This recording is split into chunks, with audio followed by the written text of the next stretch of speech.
ব্র্যাক মাইক্রোফাইন্যান্সের সকল গ্রাহক জানে যে ব্র্যাক অফিসে সঞ্চয় ও কিস্তি বিকাশের মাধ্যমে সার্ভিস চার্জ ছাড়াই জমাদান করা যায়। কিন্তু বর্তমানে 1 ফেব্রুয়ারি 2025 থেকে এই পদ্ধতিতে পেমেন্টের মাধ্যমে সঞ্চয় ও কিস্তি জমাদান করিতে পারিবে না।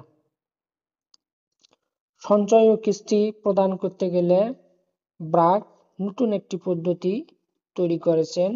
সেই পদ্ধতির মাধ্যমে তাদেরকে সঞ্চয় ও কিস্তি জমাদান করতে হবে যদি তারা বিকাশের মাধ্যমে প্রদান করিতে চায়।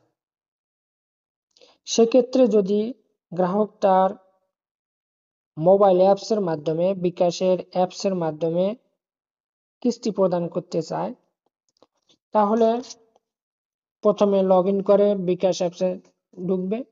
ঢোকার পর এখানে অপশন থাকবে, দেখবেন যে একটা মাইক্রো ফাইন্যান্স অপশন আছে। এই যে মাইক্রো ফাইন্যান্স একটা অপশন আছে, এখানে ক্লিক করবে। ক্লিক করলে এখানে ব্র্যাক লেখা আছে, নিচে দেখেন ব্র্যাক, বুড়ো বাংলা শক্তি ফাউন্ডেশন, সিডি, পদক্ষেপ, বাসা ফাউন্ডেশন, টিএমএসএস ইত্যাদি অনেক এনজিও আছে।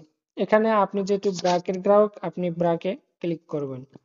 ক্লিক করে ইউনিক আইডি দিতে হবে। ইউনিক আইডিটা কি? ইউনিক আইডি হলো আপনি যে নাম্বার, যে আইডি কার্ড অথবা স্মার্ট কার্ড দিয়ে ব্র্যাক অফিসে ভর্তি হয়েছেন, সেই স্মার্ট কার্ড নাম্বারটা অথবা এনআইডি, ন্যাশনাল আইডি কার্ড নাম্বারটা এখানে দিয়ে দিবেন।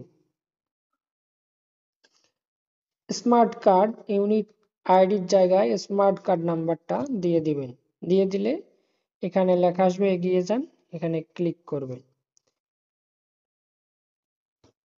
ক্লিক করলে দেখেন এখানে একজন গ্রাহকের নাম চলে এসেছে। অর্থাৎ আপনি যদি গ্রাহক হয়ে থাকেন তাহলে এখানে আপনাকে জানিয়ে দিবে যে হ্যাঁ, আপনার এই যে সদস্যের নাম দেখেন এখানে দেখা যাচ্ছে এবং শাখার নাম, আপনি কোন অফিস থেকে টাকা নিয়েছেন সে শাখার নাম এখানে চলে আসবে। তারপরে এগিয়ে যান। এগিয়ে গেলে এখানে আপনার কিস্তি কত টাকা, এখানে জেনারেল উপরে আছে জেনারেল সেভিংস, অর্থাৎ আপনি যদি সঞ্চয় দেন তাহলে আপনি করে দিচ্ছি ধরুন 1 টাকা সঞ্চয় আর কিস্তির পরিমাণ ধরুন 1 টাকা, এবার দিয়ে দিলাম।